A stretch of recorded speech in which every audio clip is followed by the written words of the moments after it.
Lincoln Square. Uh, well, let me start over. I'm not sure we were doing that. That's Stuart Stevens with Lincoln Square. Thanks for joining us. There's no more important issue than voting rights and how people are voting. I mean, I think that for the more than ever before, the impact of voting and the need for everyone to participate has never been greater. And we're really lucky to have two people here today who know a lot about this, who work with it every day. Wendy Weiser and Lauren Groh-Wargo. Wendy, if you could just start out and kind of, you're at the Brennan Center. Can you just talk a little bit about what the Brennan Center is? And for those people who don't know, you should discover it. I use their resources all the time. It's an extraordinary source of nonpartisan information. But if you could, that would be fantastic. Well, thank you so much for having me on this important conversation. I work at the Brennan Center for Justice at NYU Law School, and we are a think tank and public interest law center that works on fundamental issues of democracy and justice. We are nonpartisan and independent. We work to reform, revitalize, and when necessary, defend our country's systems of democracy and justice. Yeah, well, just that, right? Just that. Nothing big. It's the job's gotten bigger and bigger every year. Yeah. And Lauren, can you talk about your? Absolutely. I am CEO and co-founder with Stacey Abrams of Fair Fight Action. We're a national voting rights organization rooted in Georgia and do work with national allies across the country on issues of voting rights and fighting voter suppression, and do our deepest work in Georgia in the South, where there were often the ground zero for these initiatives. And obviously the history of voter suppression in the country really comes out of the history of who's a citizen and how race and citizenship and voting works in this country. Yeah, as a seventh generation Mississippian, who grew up kind of in the bad old days of Mississippi burning, it was such an issue. It still is an issue, more than people realize, which I think is important to talk about. Let's start with the president's recent executive order on voting. There's a lot of confusion over it. At least I'm confused about it. What exactly does it say, and what impact do you think it could have, and how states are responding to it? You guys just dive in. Yeah, I'll start and then pass the baton. It is confusing because the president is purporting to exert sweeping powers and take over of federal elections, which the president has no power over.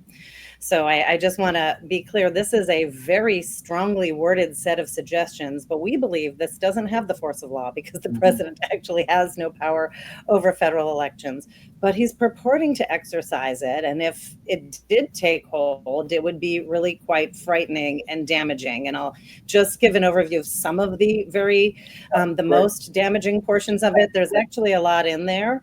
The most significant thing is that it purports to require documentary proof of citizenship, a passport, and for most Americans, just a passport to register to vote in federal elections.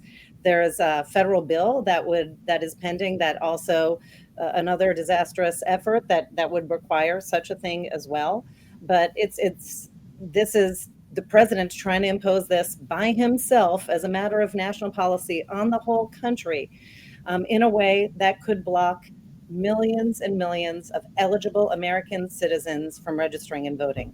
And if you think about a passport, only about half of Americans actually have a passport. So this would be a sweeping vote suppression measure that would be immediately in effect or in 30 days if that took effect. A couple of other things I'll say. He is trying to coerce states to change the deadlines for when they receive absentee ballots. In 18 states, voters who send in their mail ballots on time, but they're received after elections, those count. He's claiming to change state law with the stroke of a pen at the federal level. He is purporting to give access to Elon Musk and Doge to the nation's voter rolls and all of the private information contained therein, and a lot of other private information in other state federal databases. And he is also claiming that in 180 days, all of the nation's voting machines should be decertified. They would no longer meet federal standards. They would have to be certified to new standards that currently there are no voting machines on the market that meet those standards that he is purporting to claim as the new standards for the country. So those are some of the things that are in this executive order. We do believe that he does not have the authority to do any of this, but it is very frightening what this agenda is, and we hope that nobody tries to comply in advance with something that is inappropriate. Yeah, it goes back to Timothy Snyder's rule. I think it's number 1 on his book on tyranny: do not comply in advance. Which depressingly, we're seeing a lot of that across the country in various parts of our civil society, from journalism to law, these big law firms. But Lauren, what's the status of what the attorney generals are opposing this? There's a coalition on them. Can you kind of talk about that? Yes, there's been a set of litigation filed on this EO, which I'm going to pass the litigation expertise back to Wendy, but I want to comment a little bit on this EO. I would offer to your listeners that you need to think about these executive orders not as executive orders, as angry press releases. These are messaging documents that are non-constitutional, not lawful, and there's been litigation filed, I think, nearly on every single one of them. He is putting out this radical theory called the unitary executive, this idea that the president is king. We are not ruled by a king in this country. This is not how it works. And I and our organization and our allies are not going to fall in line behind this kind of tyranny. So number 1, think about these as angry press releases. Number 2, think about this as part of a multi-pronged attack on our democracy. This is a flood the zone, putting Elon Musk over state voter rolls. What could go wrong? Well, we can tell you what could go wrong. What they want is Elon and his 19-year-olds to sift through a bunch of data they don't understand with a bunch of, made up AI tools to figure out, oh, so-and-so is dead and on the rolls, and Mickey Mouse is on the rolls. I can tell you the 10 things they're going to say they're going to find. Then Trump is going to issue more angry press releases via Truth Social or whatever he does, and they're going to use that to try to cause chaos in our elections, right? That's what this is about. This is about chaos and confusion. That is the point. That is often the point of voter suppression in this country, is to get long lines and confusion and chaos and division. We're seeing this all over the Trump agenda. So first of all, we're not going to abide by angry press releases. Many pro-voter folks have filed litigation on this. Number 2, this is just one piece of a multi-pronged attack that is escalating now that Trump has the White House, and election deniers like Laura Loomer are hanging out with him in the Oval Office, known conspiracy theorists, and they're going to do a whole set of things in advance of the midterm. So they did this EO pretty early in Q1 on elections. I think the signal that I took from that is they're not waiting to get closer to the midterms. They are on this just like they're on top of everything else. This is the beginning. There's, as Wendy says, there's legislation in Congress. I call it the Save MAGA Politicians Act. This is a version of the executive order. Why are they moving it through Congress? And EO, flood the zone, flood the zone, flood the zone. A lot of this language criminalizes elections officials. That's why if you look right now and search, if you do some Google searching on this, you will find bipartisan pushback on these bills. Republican and Democratic election administrators, this would criminalize them, raise all kinds of barriers. They're almost impossible unfunded mandates. They're not workable. But that's not it in the flood the zone. There was something like 40 bills in Q1 of this year in state legislatures in something like 23 states. Right. Last I looked at it about 2 weeks ago. Yep. State versions of these EOs, right? All kinds of election conspiracy bills. In Georgia, they tried to pass things to really empower election deniers even further. They didn't move, actually, in Georgia. Our legislature here in Georgia ended last year. So you got the executive orders, you've got Congress, you've got the states, then you've got litigation. We can get into that if we have time.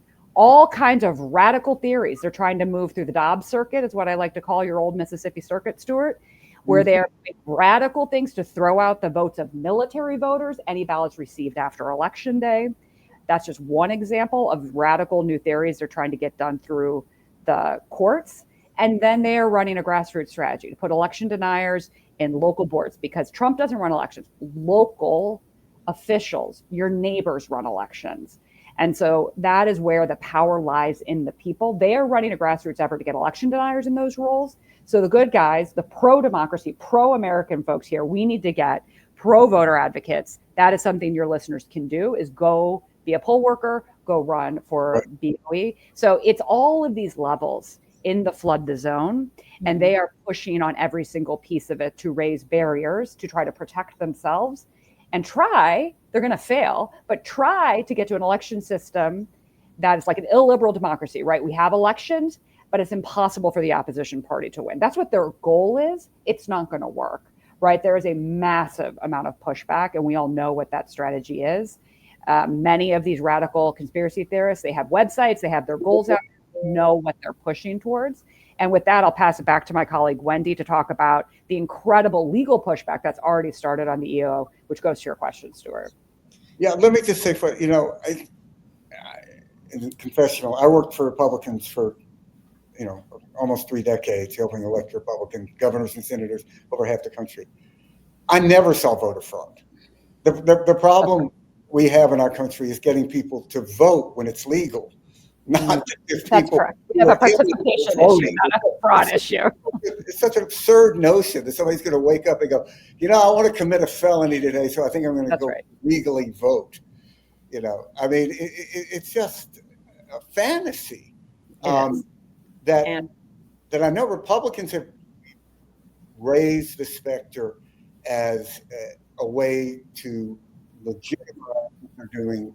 That's right. The president's trying to do now. But Wendy, if you could talk some about the legal efforts here. Yeah, I will. And I just to the last 2 sets of points on the sort of fraud issue. We have multiple layers of protection in our election system right now, so that only citizens are voting, only eligible Americans are voting. To the extent that there are very rare exceptions and they are caught and they are prosecuted, it is so rare that we have a very strong and secure system with multiple layers of protections in it, and that has been researched and studied and tested in courts, in audits, in elections over and over again. It is a conspiracy theory in order to drive justifications for these anti-democratic vote suppression measures. There is no basis for this. To Lauren's point, I do want to emphasize this is a multi-pronged strategy. The EO is the tip of the iceberg. It is also the tip of an iceberg of other EOs, where the president is actually trying to, by executive order, claim all sorts of powers that the president doesn't have and try to reshape the country in a lot of different ways. And there have been legal pushback, as Lauren mentioned, on a lot of these other executive actions, and they have been largely winning in court. I mean, there's been many, I think 46, or maybe it might be up to 50 now, courts have already blocked or ruled against executive actions that this president has taken via this really now extreme tactic that he is trying right now. In the voting context, I want to say that that too has been sued against. We are full disclosure, the Brennan Center is counsel in one of the lawsuits challenging this executive order. There are currently 5 lawsuits challenging the executive order, and we expect that they will be successful. The president does not have these powers, and I want to be clear, the Constitution is very clear that those states get to run elections. Congress is given very clear powers to override state election rules, to set national election policy. And that's it. The states and Congress. The president is absent from that scheme. And that was by design. And Congress, in setting these election policies, has been very careful not to create anything that can be done unilaterally by a partisan actor and by the president. They set up an agency, a bipartisan agency that has very, very narrow powers. And it said very clearly it could only, every decision has to be made in a bipartisan way with 3 members. Like, it has been very jealously guarded, this authority, and that's an independent agency. Nobody has given Congress their powers. This is the president their powers. The states and Congress are the only people under our only institutions in our Constitution that get to regulate elections. To Lauren's point about these issues being done on multiple levels, yeah. I do want to flag that, these are press releases, these are talking points, and they are winnable. We can actually win against these EOs in court. We can beat back this SAVE Act, this really radical vote suppression bill that might be up for a vote as early as this week or next week in the House of Representatives. And I think that can really slow the momentum of this multi-pronged effort. I mean, they're trying it, on multiple levels, the same bad policy ideas, attacking, requiring passport or birth certificate to register to vote, attacking military and overseas voters, again, in legislators, in lawsuits, in these bills, in this EO, it's the same attacks. And if we start winning, we could start showing momentum, that this is actually, we can win this fight for free and fair elections, and it is on right now. And we're going to be fighting it, I think, from now all the way up until the next elections. So what, can you just talk like the case that you're working in, what is the court, what court have you filed this in, and what is the sort of likely progression here of rulings? And is it fair to assume this is going to end up at the Supreme Court? It's hard to predict whether these end up at the Supreme Court. We are in a federal court in the District of Columbia. There's another case in Massachusetts, another one in Washington State, but there are several in the District of Columbia where, we've actually filed an emergency motion to try to block it on an emergency basis, the requirement that that people show a passport or similar document to register to vote, because in the executive order, the president demanded that this be done within 30 days, that within 30 days, this would be required across. So it is an emergency. And so that is currently on an emergency basis before the court. There are other emergency motions being filed as well in some of these other cases. So we expect that in the first instance, we'll hear courts deciding whether or not on an emergency basis to block and prevent anybody from taking steps to enforce this unlawful executive order. So that's going to be the first set of things that we see. We anticipate that no matter how this goes, that will be appealed, whether or not the U.S. Supreme Court takes this. Many of these are going to end up before the U.S. Supreme Court, but there are so many, they're not going to all end up there. Right. So it is hard to predict. Yeah. So Lauren, can you just talk more about specifically what your organization is doing in this process? Definitely. So part of how we view this is we need all the tools in both our pushback and defense, right? Litigation is just one. So an example I'll give you on that is this current era of voter suppression has been going on for some time, really escalated, obviously, dramatically in 2020. And a great example of how we operate is in that, if everybody remembers, the runoff elections in 2021 for Jon Ossoff and Raphael Warnock. One of the most, I'll just say, is people do not appreciate what historic moment that was, that runoffs were invented in the South to stop African Americans from winning statewide race. It pretty much worked with 100% accuracy. And to elect 2 Democrats, it's like winning the World Series with 4 perfect games. Yeah, I know. I don't think we'll ever see anything. Just as someone who did these races, I just stand in awe that this could be pulled off.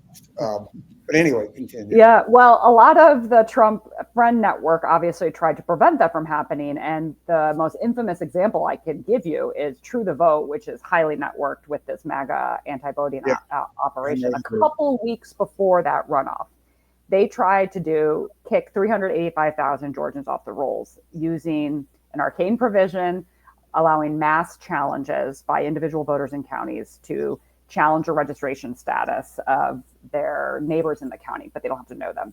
Since then, those laws have been made more permissive, but that was the first sort of really big modern mass challenge we saw. Fair Fight, our PAC, sued True the Vote, asked for emergency relief to shut this down. That was not the only thing we did. The most important thing we did is on our own and with our allies, organized in the dozen or so counties where they filed these challenges, and with pro-voter activists, hand by hand, got the data from the counties. There's no statewide database of these mass challenges, got the list of challenge voters, pushed back in the county board of elections meetings, made sure voters were informed, and prevented the counties from acting on this. A combination of activists and the pro-voter members of those local boards of elections blocked the vast majority of those challenges, and the ones that went through, Fair Fight, we individually contacted those voters to make sure they knew the steps to preserve their right to vote in that runoff. And so part of the thing on this fight is elections are run locally. Right. And so fighting voter suppression has to have a local organizing arm, and that's where we come in. We have some of the biggest pro-voter activist lists in the country. In fact, our primary funders are $25 a month Americans who want to fight voter suppression and fight this scourge. That's who our largest base of support is. And we activate them into fights in states all over the country. Mm-hmm. If there's a fight going on in Wisconsin, we'll activate our list to help push that fight, because our folks, our supporters, understand this and have done voter protection in coalition all over the country. And then in Georgia, where we do the most direct work in our name, we have literal programs that Fair Fight Action, our advocacy arm, runs, where we train up activists and pro-voter advocates to go to their monthly board of election meetings, to track what the anti-voting folks are doing. And on the spot, they're trained up to be advocates in the room during public comment, and then also report back. Not just, you can watch a lot of these meetings on Zoom, but there's no substitute for the relationship building and local organizing that has to happen that will shut. Yeah. I think Lauren has frozen for me. Oh, sorry about that. We've gotten this to scale in Georgia with our allies, and we're helping our folks around the country and across the South get that to scale. And there's a lot of fabulous organizations who do this work with us. This is a team effort. So I know often, Stuart, what happens when we do media like this is folks feel so disempowered. I want to flip it around. It's a classic autocratic tool to make people. Yeah, exactly. We can have a fair election next year if pro-democracy folks step up and not just vote, but actually take the time to support their pro-voter activists locally. And there's a lot of partisanship here, but I will tell you, we work with Republicans on this, who are pro-voter activists, and Democrats on this. Unfortunately, it's become extremely partisan, but there's a broad ideology of people who understand that we need to fight conspiracy theorists. We need to fight for free and fair elections. And so we are seeing, my final example here is, if you're listening to this in a blue state, I am still calling on you to do this. We track and a whole bunch of the voter suppressor organizations nationally. They have strong state operations in places like Maryland, in red states like Iowa, in places you might not imagine. They are organizing locally. And so it's not just about the big federal elections. It's not just about 270. It's not just about the control of the Senate, which it is. It's also about who's going to be on your school board. Right. And are you going to get an election denier type conspiracy theorist there? Are you going to have, is your blue county going to end up with an election denier chair of your board of elections that starts using old mass challenge laws to throw people? This movement we are fighting is highly localized, highly networked, highly grassroots, and bankrolled by incredible money, right? So that just means the onus is on the collective good guys, the pro-democracy majority in this country, to really get engaged. Because as folks, the brilliant litigators, are fighting this out in court, this administration has shown a willingness to ignore court orders. Right. Our enforcement mechanism is literally going to be the people. And that's why I was so heartened. I was part of a 20,000 person demonstration here in Atlanta on Saturday. It was unbelievable. It's going to take that, but it's going to take the nitty gritty work of our democracy, which is literally showing up to your local precinct, making sure people are able to vote, and repeating that at scale. And we know how to do that. We can do that. We beat the True the Vote mass challenges in the streets. We did not get the emergency relief from a judge. We went into the slow court process. We are now actually in an appeals process. So litigation is an important tool, but it's just one of the tools. And so that's part of how, and I know Wendy agrees with me on this, we have to have all of the tools to protect our democracy. Yeah, I wanted to just emphasize a couple of things here, just the degree of the assault on voting rights. Like, it is happening everywhere. There is very few places that are unaffected by it. There are very few places that are unaffected by conspiracy theories, threats to election officials and groups that are doing voter mobilization, efforts to try to manufacture conspiracies and evidence of failed or election problems. Like, this is, and then efforts to roll back your rights and to try to interfere in your ability to vote. And I will say that this executive order, this piece of legislation that we haven't started talking about yet, but like are going to help to empower and supercharge that. But I do want to say that it is a very big threat. But it is a threat that can be beat back by mobilization. This is just, every person can be an advocate for and a warrior for free and fair elections in your community. You can make sure that folks are on the voter rolls. You can make sure that nobody's taking over your elections office and knocking off your your military deployed neighbor or your college student child. You can make sure that you can go to town halls and get angry about these things if anybody's trying to take away your right to vote and others. And these things actually have a real impact. They work. And that mobilization is what we need right now. That is, the elections are local. There are many, many attacks, but that is the principal pushback is going to come from that kind of everybody mobilization. On the partisan element of it, I thought it was interesting. You look at some of these large surveys post-mortem on the 24 election, and there had been sort of a conventional wisdom going in that the higher turnout would favor a Democrat. But they're coming up with contradicted to that to show that actually higher turnout would have favored Republicans, which just points that this should be bipartisan.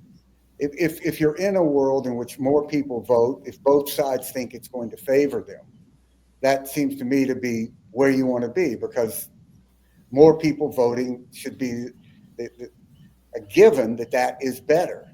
Are either of you involved in what's going on in North Carolina with the 60,000 vote challenge there?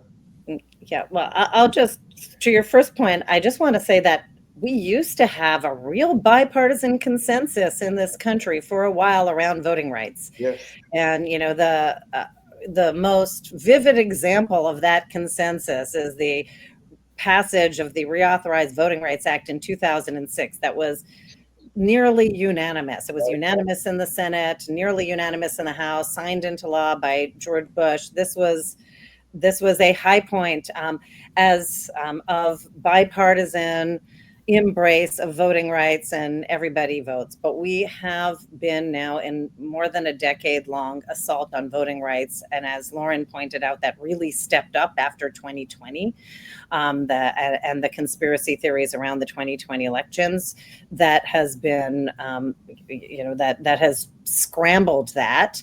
It has taken on a partisan cast in many places, but it is not that all members of the Republican Party are opposed to voting rights.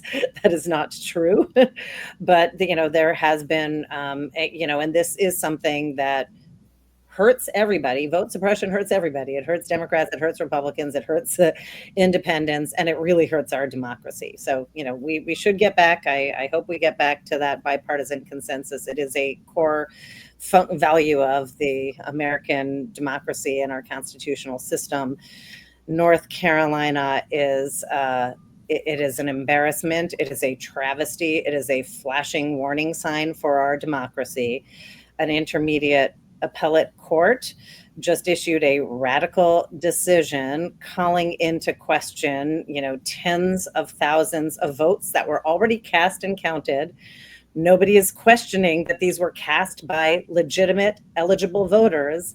They are claiming that there are ministerial mistakes that were made by the election officials, not by the voters, in that are calling their votes into question and retroactively saying their votes are not going to count unless they can come in a really short period of time that is physically impossible to try to cure those technical defects in their registrations or their ballots. So it is a very radical decision to try to overturn an election that has already been finalized. And it is a real warning sign. We've been pushing back for several years on new efforts, and something we hadn't seen for decades and decades, to try to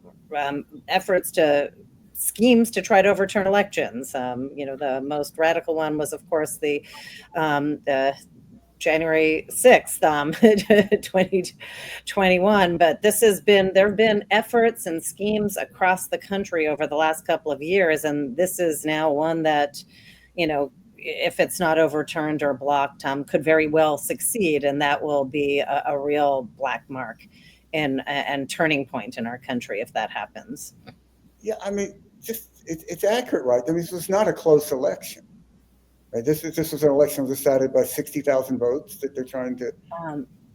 No, the election was a close-ish election. It was decided by 750 or so votes, but there are 60,000 votes that they're calling to toss out. They want to disenfranchise or call into question 60,000 votes in a way that might lead to a changed outcome in this election.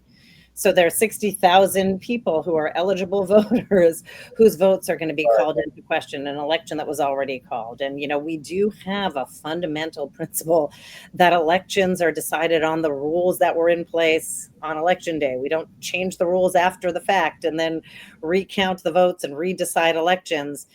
There's no question that these are eligible votes and that they were cast correctly under the rules that were in place on election day. So, and if you're in North Carolina today, what is it that you're being asked to do to verify your vote? You have to. It depends on which votes. There were different categories of votes, but there were some that are going to have to come in and provide numbers. So under one of the defects were that they should have been asked for certain numbers, their driver's license number or the last four digits of their social security number when registering to vote. They weren't asked for those, so they registered and they were eligible. And so for some, that would be one of the things they would have to do is provide the numbers that should have been on the form that were requested that were not on the form. Yeah. Lauren, is this something that you guys are involved in? We've helped a bit, but I don't think this story is over, Stuart. This is such a radical decision that I would say stay tuned in terms of other legal options that folks are looking at. This is exactly the kind of radical legal theories that we've been seeing now for the past couple of years in a whole variety of states. And I expect we're going to see more. What is coming out of Mississippi on an attempt to throw out lawful ballots by overseas and military voters received by mail after the election, which has been permitted by Mississippi state law, Yeah. which Mississippi, as we know, is a Republican state. MAGA folks decided to sue in that state to forbid the counting of those votes. And that is working its way through the federal courts now. That is another very radical idea that they are moving. It has been long established precedent that you can receive those ballots the days after the election. And to your point, Stuart, on, well, certainly a fair amount of military voters vote for Republicans. What are MAGA folks doing here on this litigation? I think you have to step back and understand that we are in a dynamic that all the old rules don't apply. So I'm in my mid 40s. And Right. when I came up running campaigns in my 20s, I'm a Democrat. So we had in Ohio and other states that I worked, everybody liked Republican and Democratic operatives. We all liked at the time in Ohio, there's a month of early voting. I'm going to say no fault, vote by mail. Anybody could vote by mail, and then election day. Everybody tried to get your voters out on election day, first by mail if they didn't vote by mail, on early vote, and then if they didn't vote early on election day. And there is a persuasion window, a GOTV window. The Republican and Democratic operatives would post-election get together and talk about that. There is a bipartisan operative consensus in places like Ohio and Florida that all of these things were good. Here in Georgia in 2024, there were more Republicans who used early vote than Democrats, and a huge surge in the amount of Republicans using early vote over other vote methods. However, they teased a vote in legislative session this year to get rid of multiple early vote locations.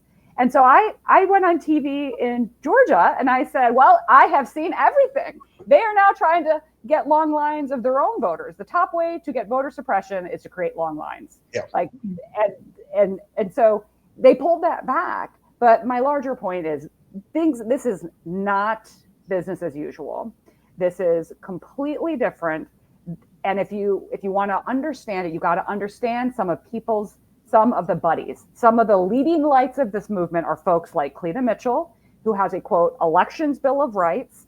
She and her ilk believe there should only be voting on election day, that's the only lawful vote. That's where this is going. That's where they want it to go to, because they believe if there's only election day voting, it makes it easier for them to win elections. That's why they're trying to say mail voting is fraudulent. The post-election receipt is fraudulent. Early voting is fraudulent. Even though Republicans use all of these things, Democrats use all of these things, independents use all of these things. And the old consensus was, bipartisan voter rights bill, like Wendy was saying, and on the ground, the operatives fought it out on turnout and persuasion. Now the rules of the game, they're trying to change. One of the things about the EO and the SAVE Act that we haven't yet covered is how racially disparate the impact is. Yeah. All of this is plain language that's highly racialized. Okay. And so it's not like Jim Crow was. Jim Crow 2.0 under this current effort is they don't ever say black voter or brown voter or young voter or old voter or rural, but the impact of what they put forth disproportionately impacts black voters. The EO is a great example of that. When you look at who has passports in this country, and when you look who has birth certificates in this country, there's a racial disparity there. On top of the fact that most Americans don't have a passport, there's a racial disparity. And then this is another clever poll tax. It costs money to go get a certified copy of your birth certificate, right? It costs money to get a passport. So again, we're seeing what is old is new. But just to be clear, there is an absolutely racialized element to it, but also they are so far gone on these radical ideas of how elections should be run to benefit, in their view, their ideology, that they are willing to disenfranchise their own voters to get to that outcome. Yeah. They believe that ultimate outcome will benefit them. When I came up in the Republican Party, we thought that we did early voting better. Absentee voting, that there were programs that was sort of like working. Vote by mail was the domain of white Southern Republicans. Like the Republicans developed these. absentee. And there's a whole generation of us, of former Republican operatives, some still, that we look at this and we go, this is insane. This is the one thing we used to do better. I know. And They're trying, what Trump was saying, and the other thing, just to say, as a Mississippian, the efforts to disqualify votes by not certifying, where it just struck me immediately, where were all these dubious votes? Atlanta, Chicago, Philadelphia. What do they have in common?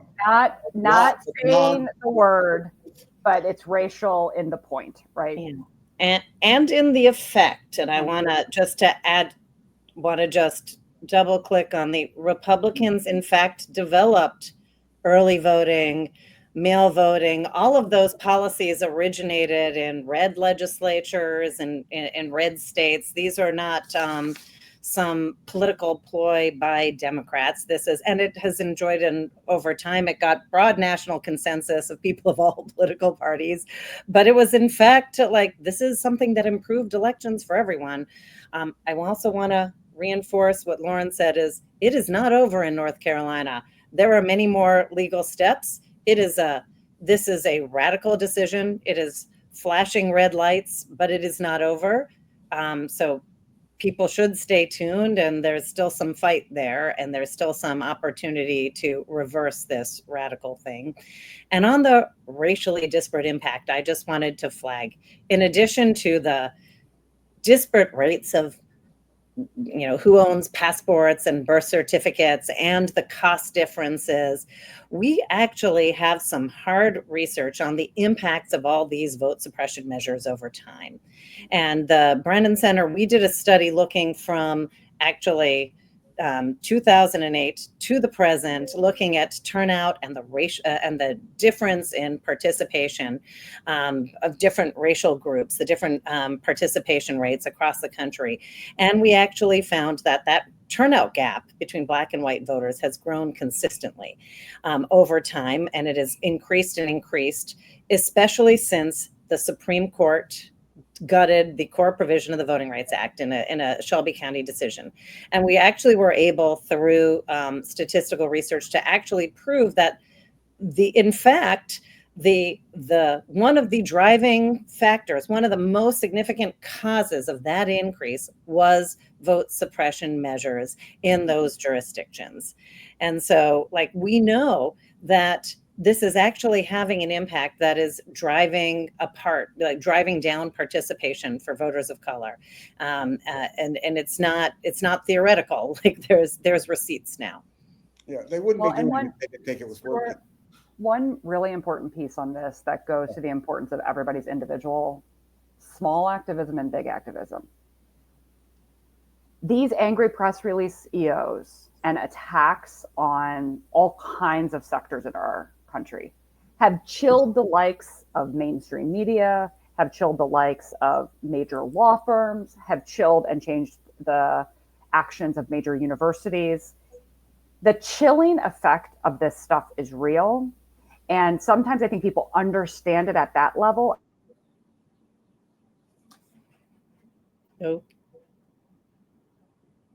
And don't understand how this affects voters. Part of what goes on with all of these vote suppression bills, it's both what the bills do, but also the continued sort of shimmer of criminalization and confusion around voting that has a real and tangible chilling effect. And that's what we're going to all be fighting against next year. Yeah. Well, look, and to add one more piece to that is it actually lasts beyond the one election in which your vote was suppressed. There's two other factors that political scientists have been able to uncover, which are also really frightening here, is that kind of chilling effect, once that happens to you once, it lasts. It depresses your turnout over time, and it also spreads in your community. It's catchy in your community as well. So if you suppress Lauren's vote, her neighbors are less likely to vote as well. Yeah. And so this is this has a real magnifying effect. But so does voting. So does participation and organizing. So there's a way to fight back and reverse that, but it is very pernicious. I've always thought, we have to probably wrap this up, but, and the illegality of the 20 vote, I would have all these arguments with people. Some of them former clients that helped elect. So let me get this straight. You were on the ballot in 20 and you were elected. And This is my favorite. but somehow up here at the top, like, just walk me through this. How does it work? Yeah, walk me through how Marjorie Taylor Greene's race is okay in Georgia, but the entire rest of the race is not. How is it? I mean, it's like one ballot here, but like part of it. I mean, if you really believe this, the only ethical thing to do is resign and call That's for a new right. election. And you will then, because what the election we had was fraudulent. I was on that ballot, and nobody is doing that. No. I mean, and the other thing was, some of the, I had like clients who would say, "Well, I didn't vote for Trump. I voted for Pence." I'm like, how does that work? Explain to me on the ballot. Like, how do you? So it's such. But now it's being turned into really scary things. Like the campaign of retribution right now is going after people who were involved in upholding the validity of the 2020 election, or actually reining in or bringing accountability to the effort to overturn that election and the violent effort to do that. That is going on across the country, and I don't think that's going to stop. I think that it's all written in Project 2025, an ongoing campaign. The election officials have been under attack. They are being threatened. They're also being threatened by people in the Department of Justice now too. So that could be really scary. And we didn't yet talk about this SAVE Act, or this is but I don't want to leave without saying there is a bill, some of those same things that the president is trying to put in place with the stroke of a pen is currently pending before Congress. And I think it can be defeated, but it is a massive vote suppression bill that, if it were passed, would block more than 21 million Americans from being able to participate, and would completely upend voter registration. It would actually ban mail voting, voter registration drives, online registration, would upend automatic voter registration. It would be really devastating to elections in America, and a huge vote suppression bill. And that is going to a vote very soon. I think, again, it can be defeated, but this is something that people need to be aware of. You need to speak up. You need to speak up against this. Should call their members this week. And then again, next week, they should call their senators. This is, we expect a vote in the House this week on the SAVE bill, and then it'll go to the Senate. So that is another action item that folks can take away from this video. Yeah. Listen, can each of you just tell us how to support your organization? How do we connect? How do we support? Fairfight.com. You can sign up for our emails and you can donate. Either one right there. And I know Wendy has a website too. Yep. So www.brennancenter.org. And I would say we have newsletters that give you a lot of healthy content that will help break this stuff down for you. You can contribute, and we also have information about other things that you can do to get involved. So, time to get active. Well, thank you so much, sir. Thank you so much for everything you're doing.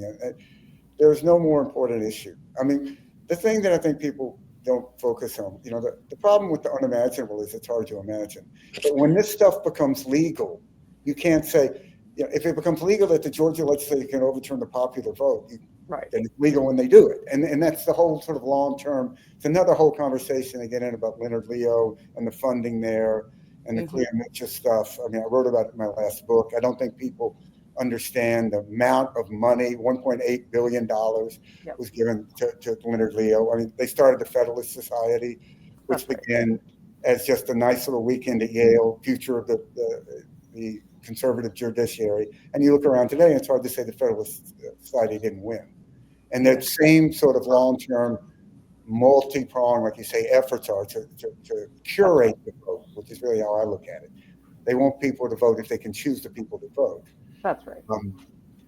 Listen, thank you so much, and I would encourage everybody to support both these organizations. And we have to do this again and talk more about some of these aspects of it. So thank you Thank very you so much, Stuart. Really appreciate it. Thank you.